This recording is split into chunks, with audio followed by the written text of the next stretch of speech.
Caleidoscópio está de volta a partir de hoje com a retrospectiva dos momentos marcantes ao longo deste ano.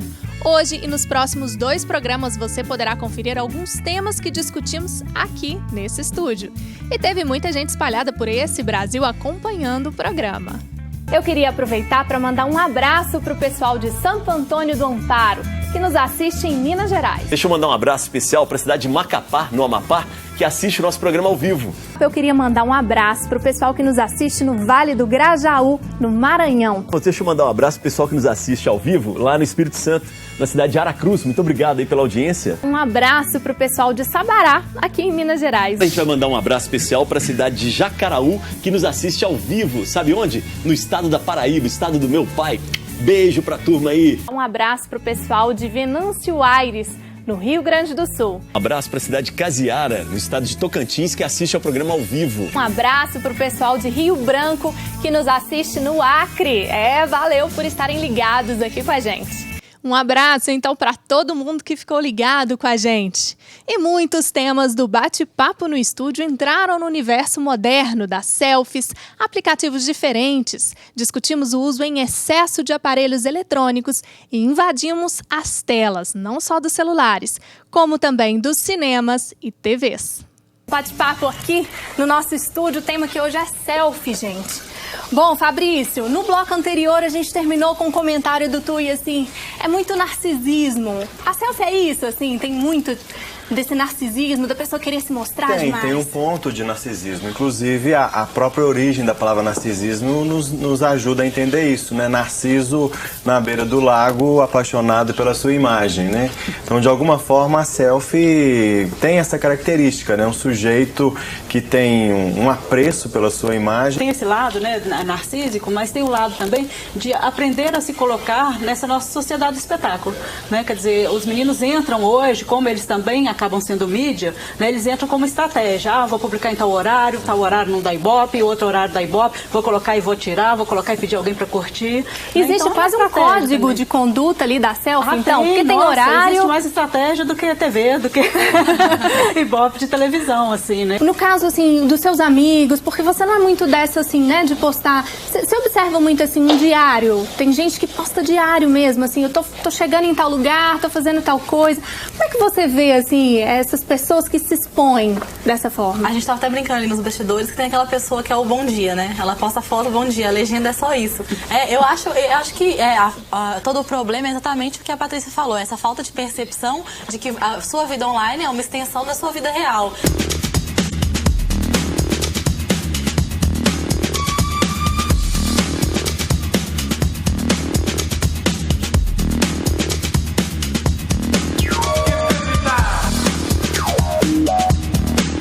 Aqui com o Dr. Elias. Dr. Elias, a luz emitida no início aí do programa, a gente viu, né, que os jovens principalmente adoram essas tecnologias, o uso constante de celular. Elas podem ser prejudiciais de alguma forma?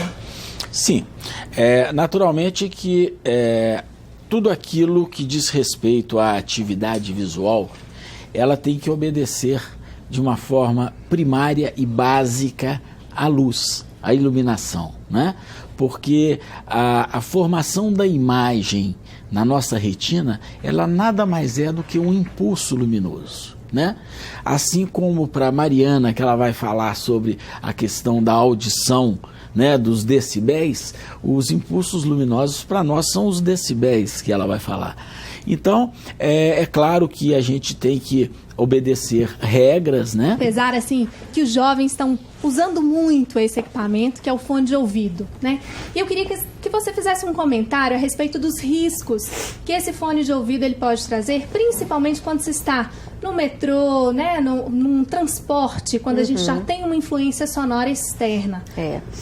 O risco para a saúde auditiva depende de quê? Depende da quantidade de energia sonora que chega no ouvido. Então, depende da intensidade do som e do tempo de exposição. Então, normalmente, intensidades até 80 decibéis Então, para a gente ter uma comparação, 80 decibéis seria o equivalente mais ou menos ao barulho de uma estação, um saguão de uma estação.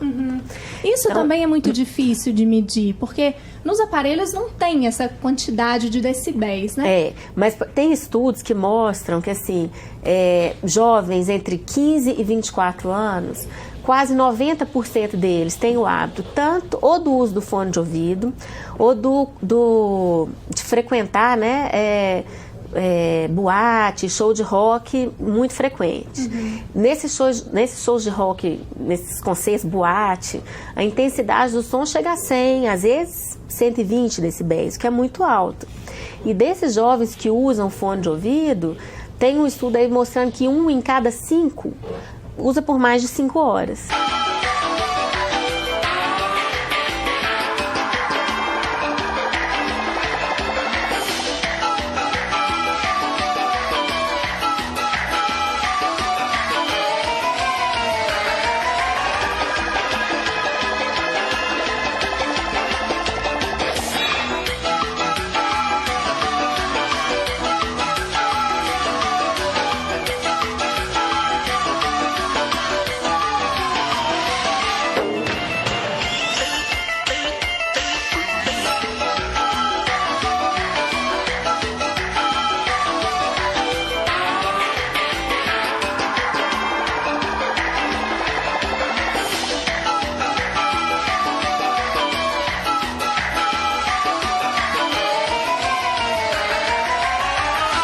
Bem divertido, hein? O bate-papo aqui hoje, desenho animado, como vocês viram aí no início. Antigamente, assim, né?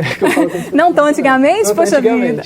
Mas havia na TV aberta ainda mais, que é o que uma boa parte da população vê, tinha muito mais desenho animado. Né? A gente via muito desenho de manhã, às vezes à tarde, né? Crianças que voltavam da aula à tarde, viam muito desenho também, tinha, né, lá por volta das 5h30, 6 horas. E agora a gente vê pouco desenho, assim, né? Canais voltados mais para o público adulto, às vezes futebol, coisas do canal gênero. Fechado, né? Que tem o espaço para o desenho. Exatamente, tem os canais próprios para o desenho animado também, mas não é todo mundo que tem acesso à TV paga, né? Sim. Aí, no caso, eu acho que isso ficou em falta um pouco hoje em dia. Quando a gente pensa em animação para criança, né, é sempre tentar pensar em como que funciona digamos assim, a cognição daquela criança, né? Assim, como que ela vai fazer a leitura daquilo que você está passando, sabe? Então, assim, é um assunto muito sério. Tem pergunta aí, não tem, na plateia? Como é que você chama? Luísa. Oi, Luísa. Eu queria fazer uma pergunta para a doutora que os desenhos, eles são muito baseados nas emoções, né? Você tem expectativa, você chora, você ri, você se emociona. Os personagens estão sempre atrás ali do objetivo, lutam muito por isso. E fica bem evidente entre o bem e o mal ali. E eu gostaria de saber como que isso afeta as crianças atualmente. É Ana Carolina? Ana Luísa. Ana Luísa. Por cada ser único, o que pode tocar em você não vai tocar no outro. Então, por exemplo, eu até respondi a pergunta dele e tem um pouco da sua em relação. Quando a gente lida com emoções, no fato de ser um desenho, nós choramos, né? Assim, indiferente se é positivo ou negativo, mas aquilo que você recebe de estímulo é que vai ser o principal. Se você recebe estímulo positivo na sua vida, dedicado a tudo que é emoção, se te toca, com certeza você vai sentir. Videogames e RPG podem, de fato, afetar o comportamento dos jovens? Que depende muito de como que você olha para esse objeto, como que você olha para esse jogo. A violência não está necessariamente no jogo, talvez no olhar. No caso do RPG, você, né, considera um jogo violento? Olha, eu acredito que os jogos são uma reflexão da realidade. Então, nós convivemos todos os dias, nós vemos em notícias, filmes, a violência é uma temática assim muito explorada. Então, como o Marcelo aqui mesmo disse, se você procurar a violência, você vai encontrar em qualquer coisa. Eu realmente acho que o RPG em si, por mais que a temática de violência seja bastante trabalhada assim, é uma fantasia. Então eu acho que parte muito mais de a pessoa, do indivíduo, saber discernir até onde vai a fantasia, os limites da fantasia e os limites da realidade. Vai parte muito mais disso. para haver violência. Eu acho assim, não é uma influência, entendeu? Eu acho bacana a ideia do cineclube, porque às vezes tem muito filme que você quer assistir ou algum filme que é mais difícil de achar, e nesses lugares você tem a oportunidade de ter contato com isso. Cinema. Vamos começar pensando em cinema, né? Nós temos aí grandes filmes, entretenimento, mas cinema vai para além do entretenimento. Cinema também é uma arte e é uma provocação, é uma discussão sobre a nossa sociedade. Por que existem cineclubes? Será que ainda existem cineclubes? Temos cineclube em Belo Horizonte? Vamos saber disso? Por que é importante discutir um filme? Por que é importante conhecer filmes clássicos? E conhecer a obra daquele autor através de discussões, através de pessoas e por aí vai, tá bom? Ô João, se eu te perguntasse assim, rapidamente, o que é cineclube pra você? O que você diria? É um clube, realmente é um espaço de socialização, no qual nós assistimos filmes e, para além de assistir o filme, nós discutimos questões pertinentes relacionadas aos filmes, sejam elas estéticas, políticas ou sociais. É um grupo de pessoas que se encontra para discutir, para poder colocar em pauta coletiva alguns assuntos que são gerados a partir de determinado filme, né? Assim, o cineclube, o cineclubismo tem uma função de preencher uma lacuna que às vezes a pessoa não encontra noutras possibilidades, que é, além de assistir o filme, né, assim, receber passivamente o filme, ser mais ativo em relação àquela obra, ou aquele diretor. Legal. Então, tem uma coisa de interação aí com a obra. Eu acho de abrir o significado dela, uma dos objetivos do cineclubismo, eu entendo que seja muito isso. Tentar extrair da obra aqueles elementos que a obra proporciona às pessoas a reflexão, né? O cineclube, ele tem uma certa liberdade que você não precisa de ter grandes equipamentos, assim, como é alguma coisa de grupos que estão ali afetivamente, não vai se exigir um equipamento profissional, equipamento de sonorização profissional, não vai. No caso do cinema, isso é necessário. Não tem jeito, você não pode, igual a Fundação Clóvis Salgado, que é responsável pelo Cine Berto Mauro, investiu recentemente R$1 milhão na modernização do equipamento do Cine Berto Mauro. Aprovado aqui, ó. Então, o cineclube, é claro que não tem nunca vai ter essa possibilidade. E também não é. A ideia do cineclube é justamente essa liberdade, inclusive essa liberdade onde a gente não está ligada a nenhum interesse, seja de governo, seja privado, seja de...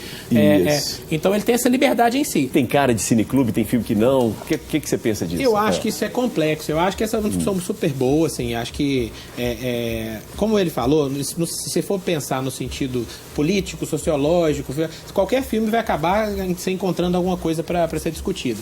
Mas tem filmes também que hoje são considerados filmes importantes do ponto de vista artístico, que no passado não eram. Então isso é relativo. Então você pode... Não o caso dos blockbusters ali, que acho difícil o futuro recuperar. Mas assim... Um dia Crepúsculo eu vou ler alguma coisa. Mas, por exemplo... coloca o Crepúsculo no Cine Berto Mauro. Alguns filmes do Kubrick, por exemplo. Claro, o Hitchcock, quando ele nos anos 40, nos anos 50 em Hollywood, ele era considerado um diretor comercial. Diretor, assim, de filmes populares, de filmes de entretenimento. Legal, Rafael, é a crítica francesa nos anos 50 e 60 que vai recuperar, que vai dizer o seguinte, esse cara é um gênio. Quanta coisa legal fizemos no Caleidoscópio, hein? Daqui a pouco tem mais.